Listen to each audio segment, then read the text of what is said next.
Is it on the list of crazy fetishes the worst thing that anyone can have? And I got to tell you, I hate to break it to you. So many more people than you think have foot fetishes. So many more people. Is this how you're breaking it to me? That I don't have a foot fetish, but I'm telling you, a lot of people out there do, and maybe some of our listeners. Wait, do you know why? So, guess do you know why? What do you mean? Why people have foot fetishes? This could be totally a wives' tale. You're going to explain to the good people of the Be Mean Fast Forward audience why they have a foot fetish? In your brain, there's the sex classic part, elitist, and then there's like the foot bullshit. part. And sometimes... Wait, what?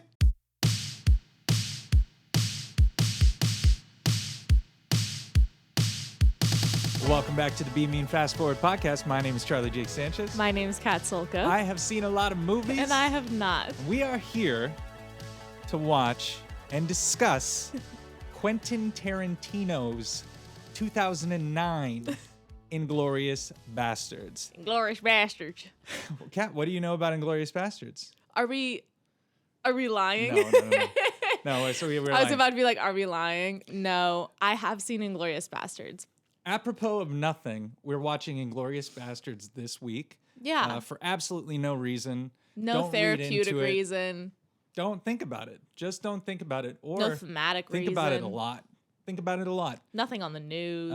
Inglourious Basterds. Yeah. Kat, what do you think about Inglourious Basterds? I freaking love it. Yeah. It's a feel-good romp. Mm-hmm. It's the genre of films that he does that is like A fiction. virtual history, historical Virtual fiction. Yeah. Mm-hmm. So I like those.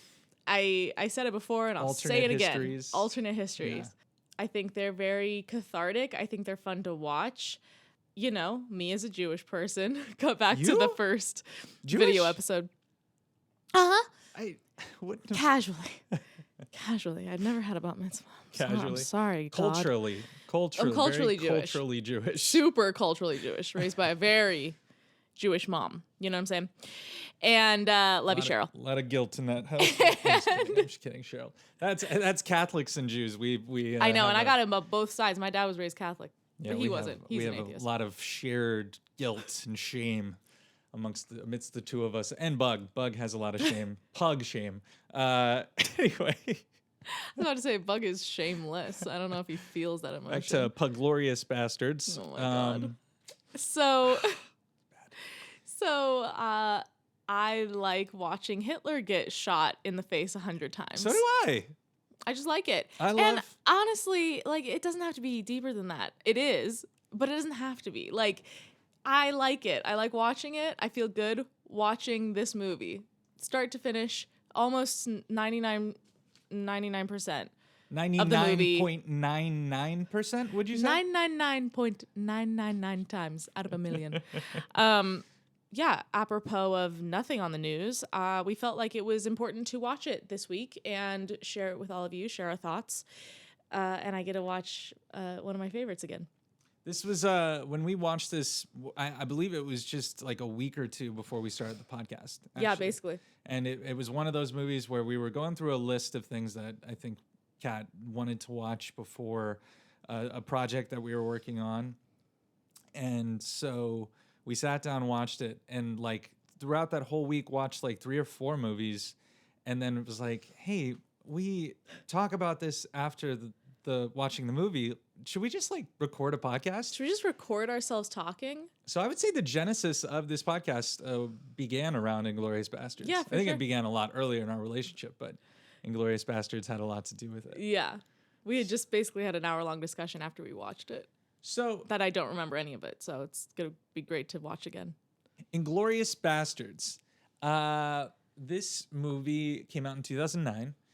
Quentin Tarantino had just gone through this terrible, like, problematic production with Grindhouse, and it was a slog, and it was crazy. And so he talks about in interviews how this next one he wanted to like attack the movie and be like forceful and bold and energetic, and it is completely nailed it across the movie entirely. Yeah. And this was 7 years or 5 years since Kill Bill Volume 2, and had Grindhouse in between that.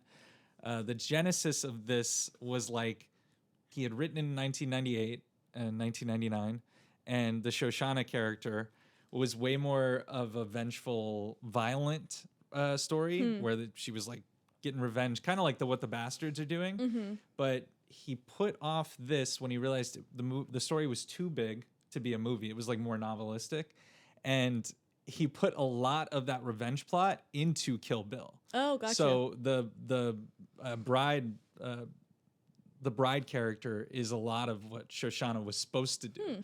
And so he had to rejigger it when it came back time and created this other plot line with Shoshana and the cinema and everything that came to be. And Shoshana ended up becoming more like Jackie Brown. And Jackie Brown as a character is way more poised.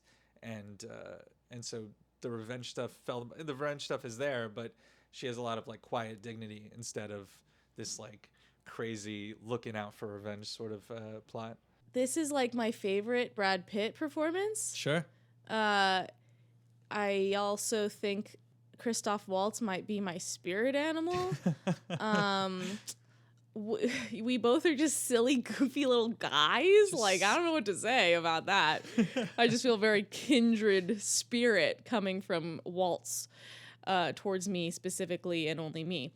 And I'm special. And I just really like most of Quentin's writing, you know? Yeah. It's interesting. I want to talk to you about some of the things I didn't love, but the point of this movie is like, I like how it's structured.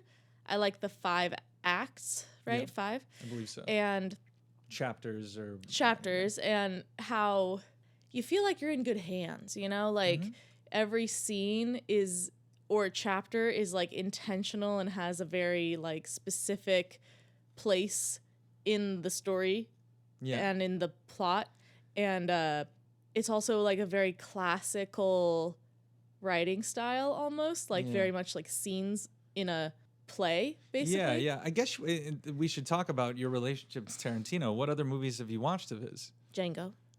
We watched it on the podcast. Kill Bill, I think I've seen, but I don't really remember. Once Upon a Time in Hollywood. I feel like Kill Bill, if you had watched it, you would remember. No, I have watched it, but it blends together a lot. Huh. Like, I remember not being wholly satisfied with Kill Bill. You watched mainly both the parts? Bill part. Well, yeah, that I understand that. Actually, that is That's a very me thought. Sure. You were disappointed in a man. I mean, first time ever. That never happens. It rarely happens now that I've met you, my love. Wow, that is really sweet. I just tossed it up there for you. Yeah, and I just went, wait, did you just do volleyball? That was more like a badminton. I don't know. I was doing a baseball metaphor. I was doing and you were doing a pickleball metaphor. We don't play pickleball. We don't play any sports. That's great. I just want to say, like, Perrier Le Petit, the farmer in the opening of this, that's the most French name ever. Like, it's like Perrier Le Petit. I've worked with creative directors with exactly the same vibe as Christoph Waltz in this movie. Waltz, my first time watching it this time, feeling Le Petit offer the wine to him, and the wine, like, almost like it's being polite, but it's also as a way of like maybe taking his guard down, maybe putting him in a different state to where he would not do his job as well. Totally, yeah. And then he orders the milk, and he's done his research. This is the cow farm. This is... Yeah, Le Petit's eyes are so expressive in this scene. It's like, I don't know if it's shot old school style or lit old school style. I don't even know what I mean by that, but like his eyes are like highlighted the whole time, and he's so stoic and unemotional, but you can read the emotion. Well, it's what that thing we were talking about with Django and Robert Richardson's top light, and the light, like the fire starter hitting the table and lighting up the entire, highlighting them. And so it's so gorgeous, and there's just like a nice haze in the air, and it really does feel like it's a farmhouse. Yeah. And very lived in. And just the way he operates in that room, he comes in and he like surveys the girls, and he Yeah. gets the milk and drinks the milk whole all together.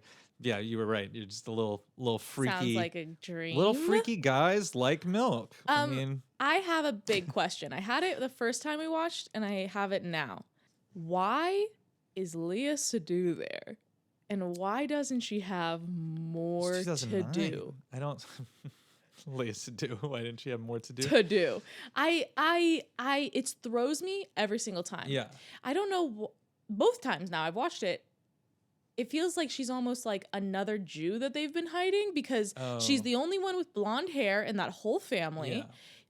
She gets all the close-ups. She's Leah Sadu. I know, but then why not give her more? It's the same. It's kind of like the same thing when he's talking about the Pitzpaloo movie, and he's like, "My brother was so handsome that Pabst gave him a close up." That's exactly the thing that's happening in that scene. Leah Sadu is getting the close up. Had done probably the Harry Potter at that point, maybe.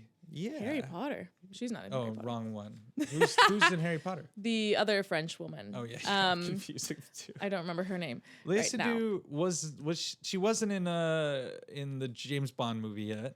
She was in this famous French sapphic film. I can't remember the name of Louis it. Lormis Color Louis is Lormis like Color. 2013 or, Really? or 12 or something like that. It's Oh, not, I thought it was yeah. earlier than that. No. This is before that. So you're for saying sure. Quentin discovered Leah Sadu? I mean, Quentin, you go to Once Upon a Time in Hollywood, and half of that cast are unbelievable discoveries. Austin Mikey Butler, Madsen now. Margaret Qualley, Mikey Madison, Sydney Sweeney's in that movie. It's fucking murderer's row of casting. So, shout out his casting. It throws me every single time, and I'm like, is there a deleted scene? Also, I'm sorry. Also, are you complaining that Leah Sadu's in the movie? I'm complaining that she doesn't have more to do. More to Sadu. Look, also, there could only be one Shosh in this movie, and that's the Shoshana we got. I love Leah Sadu, apparently. Yeah, more than I clearly. thought I did.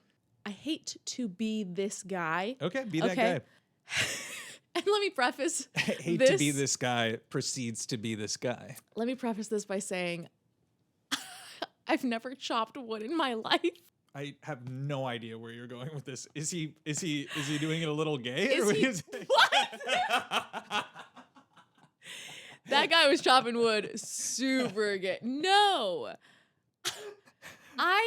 I'm confused though. Okay. Someone explain it to me, please. Aren't you supposed to have like the tree stump that you chop wood on and then you put a log on top of the tree stump? It looks to me like he's just hacking away at the tree stump. Oh. Unless that's the log that he's chopping, but it's taking so many chops. This is hilarious. I was wondering what the first thing you wrote down on your notebook It was like and it was 2 seconds in, and I was like, wait a second, he's missing wood. I hadn't even like looked up, and I thought the credits were still going, and you're like writing down before anything happens, and I'm like, what was she? Yeah. Okay, I could be Chop wood, dead. I carry could be water. dead wrong. I am dead wrong about this, but please someone explain to me like I'm 5 because I don't understand what he was doing, and it almost threw me. Having said that, tangent aside, the opening shot where she's hanging up the line and then she hears it and then pulls back and the cars are Absolutely there. brilliant. So cool. The rat metaphor Yeah. is the greatest distillation of anti-Semitism Yeah. from the perspective of an anti-Semitic person. Yeah. Of this, like, just don't know why I hate this person, but I hate them. And They're not any different than a squirrel, or a another raccoon vermin that you yeah. tolerate slightly more, Yeah. but you hate them. You just hate them. You can't explain it. They repulse you. And it's a brilliant piece of writing by Quentin for going like, why do people hate these people? Or even just like people do. Yeah. Like not even why. Yeah. But the question there, he's not asking That's why. true, He's that's saying no one knows why. Yeah. They just do. Yeah. That's really interesting. It's horrifying. And La Petite. Oh, I've noticed this time La Petite has a cross hanging over his door, and so they're a Christian household. But I also heard in the writing this time that like there were you could infer that he took them in because they were dairy farmers like him, and they were probably friends. There were like 5 other families in the and like 4 of them were Jewish. Well, yeah, that's I mean, you see him performing in that moment where he's like, what were their names? Right. How many How were there? old And he's kind of like pretending he doesn't know, or the names aren't coming to him as quickly as they probably will. They're probably so familiar to him, and it's that you know, part where he points out the places on the floor and the tear falls. It's like he's signing their death warrant. These are people who he's, you know, that he watched grow up, it's just so horrifying.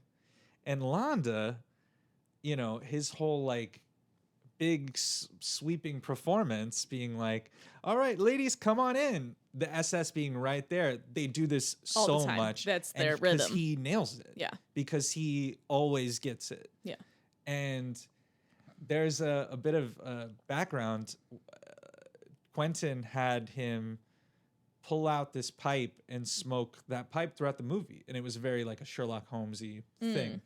And then he, I think, was talking to Waltz and he was like, do you think he's just like, sometimes I just like to ask actors questions. It's like, do you think he actually should smoke, like, and smoke throughout the thing? Or do you think he maybe did research and on the guy and knows that he smokes and would have this pipe as a bit of like Sherlock Holmes fuckery, like I know what's going on, and also like as like obviously a metaphor for like whatever else, but this like bit of theater of like the reveal of like, I got you, like I got this down, like you can kind of, and that's the part where he starts to really fall apart. Le Petit in that moment, and Christoph Waltz was like, "Yeah, that I love that." He's like that. He doesn't smoke. He actually like did his research, and he brought in this big pipe, and he. So it's all this this idea of Waltz as the detective, really just like going the long way because he can. I like that part of the character, and I also like that he, at the end of the day, is as self-preservational as everyone else. Well, yeah. But he's just smarter about it. He's smarter than everyone else in the room. Everyone. But at the same time, he doesn't catch everything. You know, like there's a way to make the character fallible, which he has to be in order to not catch Shoshana when he meets her again, you know? Well, sure, but that's always such the great like unspoken thing in this movie. One of the unspoken things of this movie is why he necessarily pulls away his gun and lets her go. Like why, when he sees her again, he orders her milk. Like there's this like Tarantino again in an interview with Charlie Rose was talking about these little MacGuffins in the movies that he places, and people are always like, oh, I wish I knew what that thing was, like definitively. And he's like, yeah, but what I really appreciate is that 3 different people can watch my movie and have 3 different interpretations of it. And if I told you what it was, and so he said, so 3 different people can watch 3 different movies if they want to, basically. Like they're watching 3 different movies. And if I tell you what it is, it takes away any imagination or mystery. And it's fun to have that be a thing. I mean, sure, it's fun as the creator, but it's also fun as the audience member that they have their own specific headcanon is what we call it now. But that is kind of like a great mystery to me, is why does he let her go? Why does he order the milk again? Yeah, now that you say that, does he recognize her? But it's almost like his at the end of the day, like, I was thinking, well, now my headcanon is like, well, maybe he just respects people who like fight for their life. Yeah. And he saw how fast she was running. He was like, I could shoot her. I could hit her.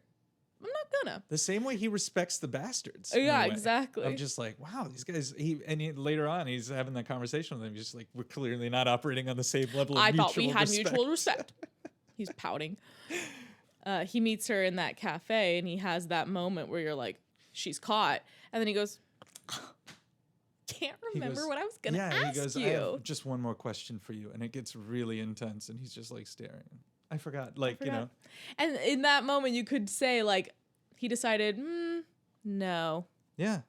Not today. Sure. Not tomorrow. Whatever. Or whatever the reasoning is fascinating. And it that character is, I'm sorry, I keep quoting Tarantino because I just watched something where I think I watched the Charlie Rose interview in whole, and he was talking about he tries not to judge the morality of his characters. He prefers to write them as complicated as they are, as they come out. And he used the example of the SS officer that they capture, and Donnie ends up beaten to death with a bat. Right. And that guy is doing super interesting guy. doing an incredibly heroic thing Yeah. from his perspective. Yes. And if it was an American or if it was one of the bastards doing the same thing, we would, like have feelings for him. And you do have sort of like a humanity, an empathy for that guy. But it's also, that's a Nazi. Yeah. And so that whole thing with Waltz's character at the end being like, no, at the same time, he's choking. I mean, look, we're getting into like spoilers. We've been talking about spoilers the whole time, but he's choking von Hammersmark. And the next minute, he's trying to sell out the Nazis. Yeah. And he still seems to be pissed at her for turning coat yes, while actively turning coat. correct. And that complication is so interesting and leads me to believe that there is some sort of, I don't know, some sort of thing in him that recognizes Shoshana, that recognizes something in her that he doesn't want to kill her. Mm-hmm. And it lends itself to being just an incredibly rewatchable character, or like recontextualized every time you watch it. Sure. I think I talked for a long time right there. We're out here killing Nazis. I'm obsessed Nazi ain't got no humanity. with Brad Pitt in this movie. I haven't been obsessed with Brad Pitt in any movie. Ever. Well, Maybe when I was young and like Mr. and Mrs. Smith was on and I was like having some kind of awakening. But that could have been about anything about that movie. You know? Probably Angelina Jolie, if I'm being honest. This performance is written so well. And then he did take a big swing, which I like always am like waiting for Brad Pitt to take a bigger swing. Your than he main does. problem with Moneyball was that you felt like he didn't take a big enough swing. With like everything I've seen him in, yeah. And that's not to say that he doesn't do his characters very well, but he always picks the same characters is kind of my issue. You're worried every time we watch a Brad Pitt movie, this is what's happening. Moneyball is like the classic example of this, is that you think he's just being too cool. He's playing it too cool. Yeah. And this one he plays it cool, obviously, but so funny. Yeah. And such an interesting character that is written for him to do, but then also the way that he chews the lines up and spits them out in this hilarious accent. Yeah. Makes, gives you everything you need to know about him. I think this quoted either Tarantino or Charlie Rose from the interview was saying that that character is the only character who's incapable of being anyone but himself. Yeah, like, literally. Buongiorno. Only capable of being anyone but himself. But yeah, it's he just can't. Grazie. Yeah, he can't. He doesn't pretend to be anyone. Like Waltz is playing a different person. Shoshana is playing a different person. Brule at times, Zoller is playing a different person, and Brad Pitt is so, Aldo Rain the whole time. Yeah, so good. Paul Rust is a bastard. Paul Rust, Rust? the comedian Paul Rust, is a fucking bastard. And I never noticed. And he's right there, dead center of most of the scenes. And so, what a great job that must have been. I know you're like not speaking a lot, and BJ Novak is like the only one that's heavily featured, and obviously Donnie, Eli Roth. I love that Quentin, pairs like really low scenes, like right before really high scenes. You know what I'm saying? Like he'll make you suffer and then he'll reward you for it, like by giving you chapter 2, which is the most hilarious. Like I want to just read that script, the way that it's written, how he says it, and then it's one of those scripts that makes me excited to be an actor and like want to say those words. Yeah. Yeah. That's always a really special moment that doesn't happen very often, and it's always for me with like scripts that are written musically and like have a musicality to it. You can hear someone say it while you're reading it. Sometimes like you read a script and you're like, this could be said a million different ways and I have to choose. But certain scripts, you're like, this is how it's done. The Tarantino scripts, Coen Brothers scripts, there's musicality to it that you just can't. There's almost like one way to play a character. I know that's not necessarily true. Like even in this there's one, little nuance, but there's a right way to play this character. They were doing the table read for this, and Brad Pitt said the buongiorno, and everybody went ape shit. Yeah. And Tarantino was like, well, now I can't hear the fucking line any other way. Yeah. He thought he would be a little bit better. No. Brad Pitt was like, that southern accent's really hard to. The best part about that scene, and I know we're skipping ahead, but is that he speaks the most Italian with the worst accent. The Donnie guy, or no, it's the other guy. Yeah, I forgot. The bear Jew guy speaks that's Donnie, Antonio the middle amount of Margheriti. Italian with the middle worst accent. Margheriti. And then the guy who speaks no Italian has the best fake Italian accent. And it's like, it's Three Stooges level comedy. Bravo. The back. It's amazing. The painter in the background of the Hitler scene, painting Hitler and like holding out his thumb to look. How's Hitler looking right now? Was unbelievable. There were a lot of background stuff that I noticed this time. A lot of the bastard acting. Is the narrator Samuel L. Jackson? Jackson comes in. My guy Samuel L. Jackson. Oh yeah. Yeah. Didn't remember that there was a narrator at all. That's really funny. Eli Roth is yoked as the bear Jew. I was like, I forgot. Eli Roth at the time was the director of Hostel, a friend of Quentin, and like kind of just seemed like a regular kind of dude, skinny. I think was the impression. Now rewatching it for like the 15th time, I'm like, that dude is like jacked. He probably got jacked for this part. Absolutely. That whole sequence where the commanding officer walks up to Brad Pitt in slow-mo and like starts, there's like Western music that starts and he gives such a great weight to that person that we meet for 10 seconds and then he dies. And then the weight he gives to the bear Jew coming out of the cave, basically. And then he's just this like guy from Boston. He's got the Teddy Williams accent. Or New York or whatever. He has that accent. And you're like, oh, I know that kind of guy. And hell yeah.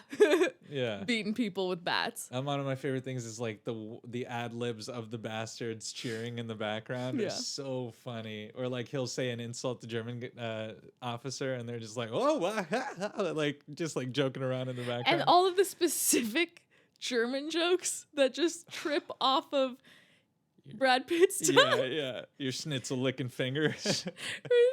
Wiener schnitzel licking fanger. Yeah, fanger. Anglish. What is it? What did I say? Sauerkraut sandwich eater. If you ever want to eat a sauerkraut sandwich again, you're gonna point out sandwich. Sandwich. I love it. He goes, German wants to die for country. Oblige him. Oblige him. And it's a perfect type of character that I love that has the most like rough, crude, like accent. You have so many assumptions, and then he has the vocabulary of like a poet. 1,000%. Perfect trope. I love that trope. Very Shakespeare. Very Shakespeare. Yeah. One of my favorite lines in the movie is frankly, watching Donnie beat Nancy's death is the closest we get to going to the movies. Yeah. Like it's the funniest like musicality that you're talking about. Yeah, exactly. But that burn his uniform and marking his head is. We live in a world where we don't know who the Nazis are anymore, or the Nazis are gaslighting us into thinking who is and who isn't, and that wasn't a this and that wasn't a that. But then at the same time, they're like going to Nazi rallies. Of course, but there's no clear. Well, they can just say they're not. Right. They can go to a Nazi rally and then go, but I'm not a Nazi, and then you just have to accept that. Yeah. No. Yeah. That's not how it works. But that's the thing about seeing something in real time, like we did the other day, is I almost would rather know. I would rather know. If you're gonna go and be like that, do it. Like, be out and about it, because it makes it clear who. That's what they want. That's what they don't want, though. They don't want it to be clear until That's- it's too late. That's like they're starting to make it a little clear. Yeah, and which that's- is crazy yeah. because, to my mind, it's too early, but they're would so think. confident well, they're emboldened. Yeah. Yeah. and they're also stupid. And so I just thought that was such a brilliant. I mean, it was a lot of what happened after World War II. Nazis going to South America and hiding out and being found out or Yeah. not. And There was this TikTok I saw a while ago about a girl who was applying for a job, and she was like, the person who was hiring me was like, "Oh, so you're from Venezuela?" And she was like, "Yeah." And you speak German. She's like, I knew she wanted to ask me if my grandpa was a Nazi, and he wasn't. I swear, I just took German in college. A lot of And Germans. it's like, you can't. A lot of Germans in Mexico. Yeah. A lot of Germans in a lot of places. And yeah. And also another detail that I caught this time, and I don't know why I hadn't before. Maybe I did and I just forgot. Was the Pitzpalu movie that he's talking about is on the marquee. It's being featured as part of the German night. Oh, that gotcha. she's pulling down, and she's like, "Well, I didn't really have a choice." Right. As Zoller is talking to her. So many scenes in this movie were just like an ode to movies. I mean, that's another thing he said was just like, he's like, I thought I was making a war movie. It turns out I was making another movie, love letter to cinema. Yeah, Like, literally, he can't stop himself from highlighting the beauty of changing the film rolls and shit. or like editing. What's his name? Michael Fassbender's character being a film critic turned spy is just another. And the reason he gets the job, he gets the because mission, he is knows because the he knows difference. the 1-to-1 between Goebel and his and David O. Selznick instead of Louis B. Mayer, like Churchill is implying. He's just like, brief him. He passed. I'm French. We respect directors in my country. This is the first time that I've ever loved the French. Charlie, notorious fan of the French. I'm a big Francophile. I love those people. Hey, look, if you're listening from France, thank you. I really appreciate it. Look, Americans have bad representation too. Oh yeah, we don't have to prove that. I said this is how most women feel meeting film bros.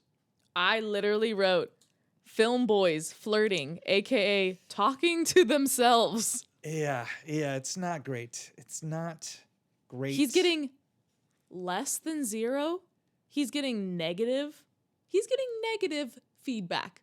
And he's like, well, I'll see you around. It's film community down bad after that one. The film bro community down. He bad. really Quentin nailed that character. Yeah. Soft boy. Yeah. Obsessed with his role in the movie. Obsessed. Just absolutely brutal. Oh yeah, and the other SS officer, Gestapo officer, who's underneath Hans Landa, the one who's in the bar, who comes and gets her, and she's like, what is this all about? And he says, get your ass in the car. And then when they're at the actual in front of Goebbels, he's like so polite and so lovely to her. Yeah. And he does it again, the switch in the tavern where he's just like, shut up, slut. Yeah. After great psychopath. It's absolutely perfect. No, but Landa is this terrible, terrible villain, but he's like weirdly complicated. And that guy is not. That guy is the evil German Nazi, officer. And that guy killed it. I forgot that actor's name. I really like him a lot. The cafe scene where she's smoking and reading a book. And he comes and interrupts. There's people who talk to him in German. Yeah. And there's no subtitles. Yeah. Because she's not sure what they're saying. Yeah. Great. And then in the other cafe, the restaurant scene, I guess, you get the subtitles in German because that would be way too complicated. But sure. It's a lot of exposition. Another scene where there's just like incredible. You're watching every single cut because the way that he makes movies is that he'll tell you what's going on if you watch. You know, if you watch closely, he'll like absolutely be telling you everything you need to know. And my favorite part, which I know we both loved, is he the end of the scene, Landa leaves and she like breathes for like the first time the whole scene. One of my favorite things, and it was just we were just watching like this, every frame of painting, and they were talking about like where you put the camera, and he did the exact same thing that they were featuring Soderbergh in that video essay. Was Landa comes in, and you see it's Landa, and you're like, the Landa drop in, and the music comes in, and it's so intense. And watching it for the first time, you feel the same way. You can't breathe. Yeah. But the great part of that, what you're talking about, that storytelling aspect, is it stays on her down there. He's like right here in his midriff, and there are midriffs, and they're all around her. But all you need to see is her reaction of what's going on around her. Brilliant. Tarantino gets a lot of credit for his scripts, but he's one of the great visual storytellers of our time. And that sort of thing is all about the character, and the most important thing is like, how does she feel in this moment? And then they have their beautiful little wait for the creme, and does he recognize her and does he not? And there's like, maybe I'm getting better at this. Quentin Tarantino did this twice. The first scene with Landa, and then this restaurant scene where it's shot very kind of a little bit set back and like very casual. And then when he starts grilling, it's like the close-up is so crisp and so like well lit and like stays on his eyes. It's a special, really. Yeah, it's a special. And I noticed that in both scenes where your whole like body just goes like, oh no, oh no. And then he goes, I don't know. I don't remember what I was going to ask you. Oh, duh. And then so he leaves, and then that exhale that you're talking about is incredibly powerful. And she's so good in this movie. What's her name again? Oh, Melanie Laurent. Laurent. She's so good in this movie. And that's the thing that I come back to, I think, as I watch it more and more, is she's one of my favorite performers in the movie. When she figures it out that they're going to do the premiere there and everything, Tarantino's confirmed this. She knows she's going to die. She knows she's going to commit suicide. Oh, really? Yeah, whether or not she knows that she's probably going to die in the act of killing these people, and she's resigned to it. It's like the great revenge that she could get is doing this thing. And everyone else, I think, is kind of like thinking they can get out of it. But Shoshana is the one person in the movie who's like resigned to her fate of this is how she can get it back. And yeah, it's beautifully rendered. I didn't get that. It's beautifully rendered. It wasn't rendered for It didn't Kat. render for my brain because I wanted that. That's what you want, though. Okay, but sometimes, listen, can I just tell them what you want? Here's my issue. My only issue with the movie. Why the fuck does she check on the stupid German guy? So we're jumping way ahead, but we can put this later. in the opening, when in chapter 2 beginning, it says Nazis ain't got no humanity. She does. She has humanity. It's the first time it's hit me in this one, because I felt that before. Is like, why the fuck? It's so contrived. That's how I felt. And then this time I went like, you know what, man? She shot him. She thinks she's killed him. She's watching him on the screen give what actually looks to be a pretty like touching performance in that one moment, and then she hears him groan, and I think that is like the point. I think it's like she actually cares about people. She actually has humanity, and he does not. And that's I think what it's trying to do in that moment. Whether or not it rings false for you or not. Maybe she does, but I don't. He just tried to like basically rape her. Yeah. Yeah. And she shot him. Good for her, as well she should. And then she's like, oh, is he dead yet? No, of course he's not dead. He's a sharpshooter. He killed like 200 people. Yeah. Let him die. I think it just complicates her in a way that like is... Yeah, it complicates her. It makes her a good person. Oh, she could have run away with her boyfriend. Right? I don't think so. I think it would have been real tough for her to get out of that situation alive. I'm sorry. Sorry to break it to you. Anyway, back to Michael Fassbender. Yeah, this movie really, once it gets going, it zips. Because there's a lot of setup in that early, what is it, the first 2 chapters or maybe even 3. And then once like Fassbender's introduced, the movie's just like. Yeah. And Well, then at that point, the chapters become more like overarching as opposed to like, this is one scene, this is another scene. Yeah. Well, you get the big, cellar scene, the big pub scene. Awesome pub scene. Incredible. What's her face?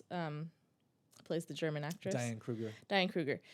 She is doing great at that character too. Yeah. Like, give her flowers for being a double agent who used to be an actress, who still has to pretend she's an actress, who is naturally gifted at like charming people, and that's why she's a good double agent, because she's like very cooler than most of the men.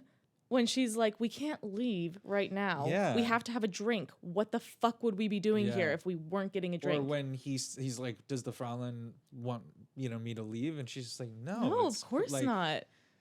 She knows what to say. And then he's like, all right, let's play a game. She's like, let's play. Every woman ever knows how to manage men. Yeah, around aggressive men. Yeah.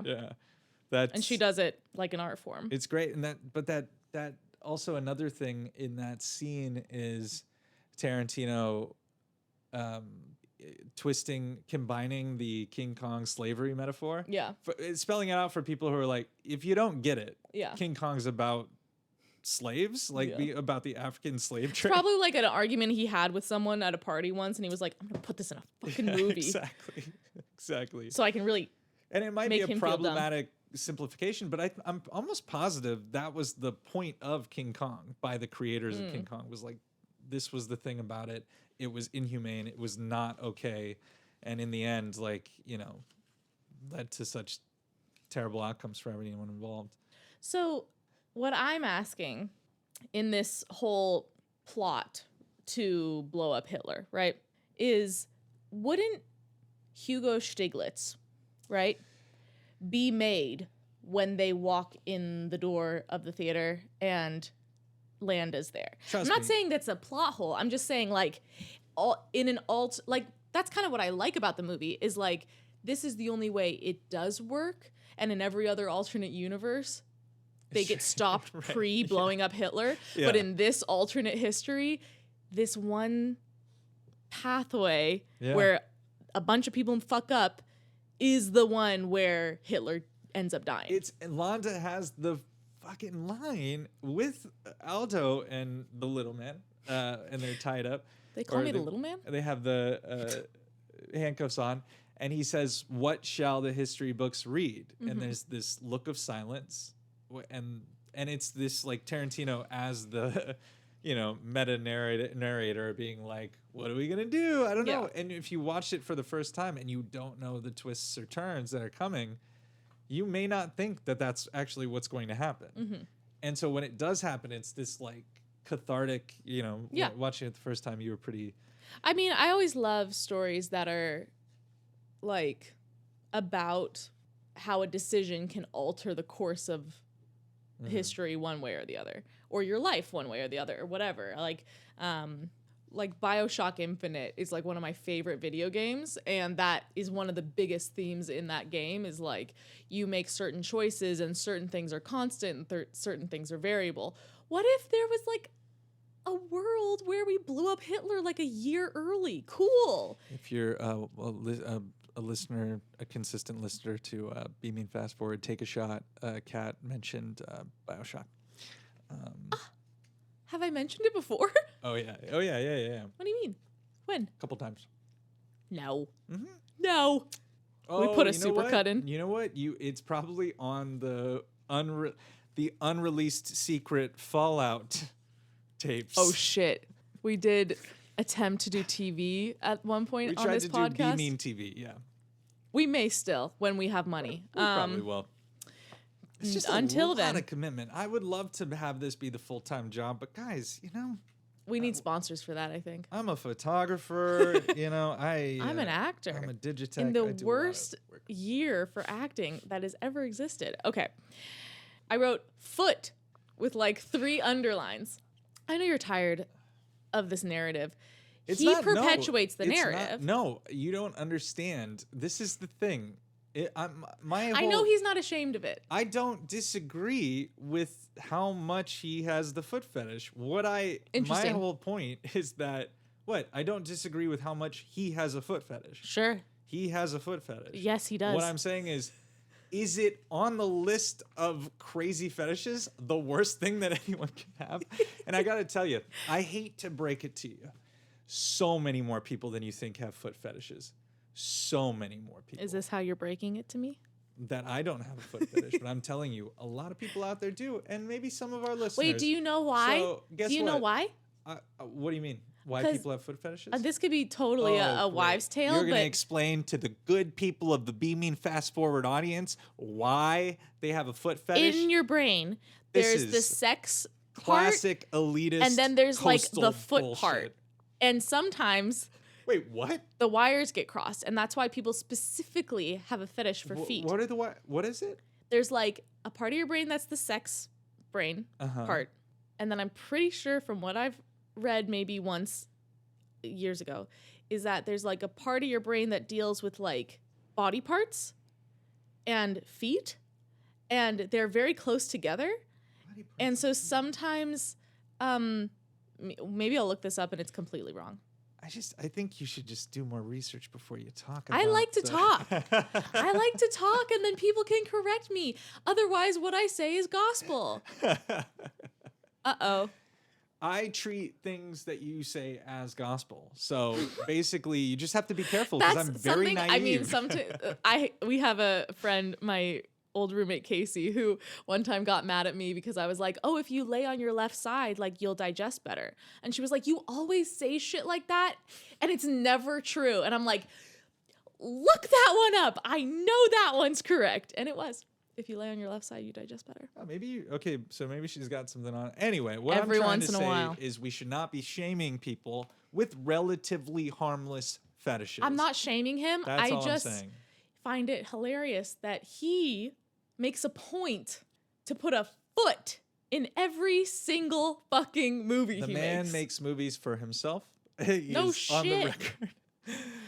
None of this porn engages me. Better make my own. This is what I want to say, though. Is he often like objectifying women in traditional ways? It's really the only time he objectifies I was gonna say, women. he really does autonomize a lotght of his female characters. True. Yes, very true. I mean, that is like a massive part especially of in this movie. Narratives. You skipped over something that I really... Tarantino's hilarious. Stiglitz has the gun at the Nazi's balls, and he says, from this range, I'm a real Frederick Zoller. He's referencing his own character in the movie, like, as if it was a real... It's just great. It's just great. Yeah. It's just fantastic. Yeah. Perfect French veterinarian in a sleeping cap in the background. It's when she's like on the table once bleeding again, the out. first time I've ever noticed it is like that guy, the veterinarian clearly who got woken up in the middle of the night. Yeah. This guy has a sleeping cap on. Is absolutely French. He may not be French, but he feels French. The whole place feels so French. And the woman SS officer who's drinking with her buddies is the most German woman. Yeah. Ever. Look, they cast the hell out of this movie. Yeah, they cast the most Germans I've ever seen. So there are like, 3 or 4 plots that are converging in this movie, and it's all of them leading towards this big night where each of them has like a plan to either kill Hitler or whatever. And Landa is the unspoken plot line of like being ready to flip on the German government and being ready for this opportunity to come up and be like, actually, I need to find my exit. It's really smart, obviously. And so I think it's really cool and goes into that whole character thing. But from a plot device point of view, it's like Landa's like kind of half done with this whole situation. Totally. I mean, first of all, notoriously, the Nazis were all fucking on meth at the end, including Hitler. But that's unspoken, you know? Like, yeah. I like how Quentin writes things and then almost like deletes them from the script, but it's Yep. there. Yeah. Like the whole backstory with Shoshana and Marcel, Myself. where you're like, I could imagine a world, like a headcanon, where she meets him, they fall in love, he brings her into the cinema and meets the owners, and then they take her in, and that's how she ends up owning the cinema. Whatever. Like, it's all there. Yeah, it's all viably it's there. written. I mean, he's thought it all out. Yeah. Like, and so much so that the actors will get that information from Quentin. And Diane Kruger was talking about like how he would just throw stuff at her. Information would be coming at her. But when it came down to it, her performance was her performance. Mm-hmm. And so he was just giving as much information to inform them of what possibly they could use. Diane Kruger was talking about how Tarantino directs and he doesn't watch monitors. He is right next to the camera. And so she's like, it was hard to get used to him being in the eye line. A lot of the time, he's right there close to you. And he's kind of like half giggling and half throwing stuff out. Right. And even Brad Pitt, I mean, Tarantino gets this sort of, you know, the script is the Bible and all this, like, you know, auteur theory sort of thing around him. But Pitt was talking about how during the making of the movie, Quentin was like cutting stuff out and like rearranging kind of like things to make them work better. Ultimately made for, you know, what is considered widely either his best movie or top 3, I think, in the canon. Yeah, I'm going to say it again. As an indie filmmaker, you got to go to extremes to get people to watch your short film. That's really what it boils down to. You and Joseph Goebbels. You got to, no, I'm talking about Shoshana. You got to, sometimes you got to lock people in a theater and go, you will watch my movie. Look, a lot of people out there would like to get some executives in a big theater. And show them a movie. So cool. Wizard of Oz, the Shoshana burning and everything, and the smoke and everything. Yeah. You know, it's clearly a reference. Such a cool visual cue. And also the reference to we talked about it during the movie, the old British spy movies. Yeah. During the Mike Myers, Michael Fassbender scene. It's like, righto, old chap. A scene that indeed, when I first saw it, when like that kind of took me out of it. There were a couple ones first time I watched it, I was like, that kind of took me out of it. Now I cannot imagine the movie any different. Yeah. Like if you took Mike Myers out of this movie, I'd be pissed. It's one of my favorite parts of the movie is how British that scene is. So British. And you got Churchill kind of like hanging out in the back, and he's just like, "That much in Churchill." Is that okay? It's like whiskey, no junk in it. Did I make it up that Christoph Waltz was like kind of an unknown actor before this? He was. Well, no, he wasn't. He was a German actor. Okay. I believe a German actor. Yeah. He speaks what? 5 languages fluently? So German, French, Italian, English, and that's it, right? At least in this movie. Maybe I think he actually does speak a 5th language or something. He's what is that called? A polyglot? A polyglot, yeah. Yeah, impressive. Well, I can barely speak one. The most famous story about this movie is, you know, they're casting the movie and it's however many days into it, and Tarantino calls Lawrence Bender, his producer, and before casting is to resume that day, and he's like, you know what? I think I wrote a part that is uncastable. If we can't find him, I don't want to do the movie. I don't think we should do the movie. And 3 hours later, Christoph Waltz walks in, and he wows them, does all the different language things, flips da-da-da-da-da, and is leaving, and he's like, it was such a pleasure. He's very humble. He's like, it's such an honor to be in your presence. Like, thank you so much for having me. And they're like, no, thank you for coming in. And then the door closes. You made the movie happen. And they're like, high five, and they're like, we got our movie, you know, that sort of thing. That's awesome. And Christoph Waltz is quoted as like saying, you gave me back my career. And I mean, more than that, I mean, I think it blew up his career even to a height internationally, no probably, one could have ever foreseen. And Quentin was like, you gave me my movie. Without you, it wouldn't have happened. And I mean, this one precedes a lot of his hits, so he had conceived of this as as I think Leo was possibly going to be in that Londa part. if anything could work out. But it was a lot to ask. I mean, I could see that just because I've seen him do a similar character in Django, but it wouldn't have been. There's like this schoolgirl giggle that Christoph Waltz can do that I just feel like him and I would get along so well. Him and who was the last person I said I had a parasocial relationship with? It was Jeffrey Wright. I talked about how I'm sure he and I would be best friends if I met him. You know what? I'm glad because I love Jeffrey Wright. So me too. You have every right. Jeffrey Wright, Christoph Waltz. That. And maybe you could waltz with Christoph. Give him the opportunity. Oy vey. Oy vey, good.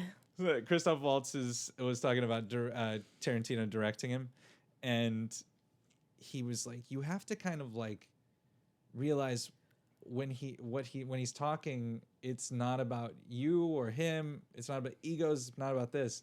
Tarantino always says that he's always talking about the thing. Here's the thing. Here's the thing. And then in the next clip of this interview thing, it's like Tarantino saying like, the thing of it is, and he's always keeping the idea as the main, most important thing. I always hate on myself for saying thing in this podcast. And you know what? I'm gonna own it. No, but here's the thing. Sometimes you say it and then you go, like the thing. No, and then you look at me like I'm supposed to know what thing he's specifically talking about. That's different. That is a failure of communication on my part. If I'm talking about it in a contextualized manner. If you're talking about it in a general manner of like, here's the thing, and then you go into my... Anyway, I agree with Quentin on more than I thought I would, having known nothing about him a couple years ago.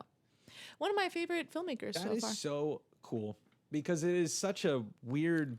like I'm not like other girls. Well, yeah, see, that's... Pick me. Choose me. I just want to say... love me. No, his movies speak to you. Yeah, they do. In a way that is unexpected. I think I have, latent anger issues and grew up in a, emotionally loud household. And I feel a catharsis when I watch his movies. And you love plot. You love a well thought out movie. Yeah. And Tarantino is nothing if not and well I love thought. a Western, I think. I love revenge. I love getting the bad guy. You kind of love violence, too. Yeah.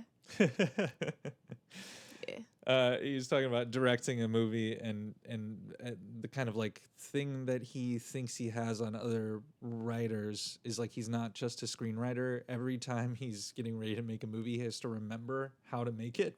He's like starting from square one every time. So it's this nice refresher kind of, and he obviously has a skill set, but I think that's also nice where it's like, I'm not stuck being one type of director. I'm like, oh, how do I direct again? Yeah. Let's figure it out. Yeah, and so there's less of an ego there probably, and then again, once again, the idea is king.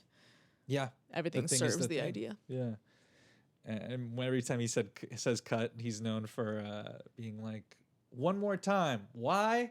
Because we love movies. That's the big on set. At least he knows. I appreciate that. As someone who's heard one more time 12 times at 3 in the morning, I'm like, you said that the last time. It's like, why? Because we're living the dream. We're living the dream. All right. We love movies. Fine. And that about does it for Be Mean Fast Forward Inglourious Basterds. Yeah. Just punch a Nazi. When you see a Nazi, look, call a Nazi is the thing. Yeah. And we're going to do this one more time. Why? Because we love podcasting. Podcasting. Well, I'm sorry. And we're going to do this one more time. Why? Because we love movies.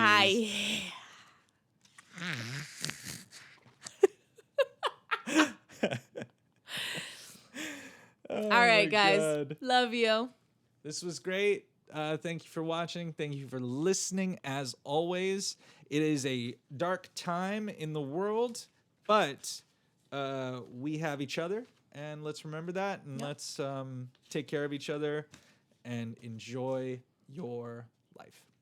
That's it. That's all there is to it. Cheers. I don't know why I felt like that was a necessity to say, but we're here. Thank you for watching. Thank you for listening. That's Be Me Fast Forward. Godspeed. We're coming up with so many bits at the end of the. Okay. Godspeed.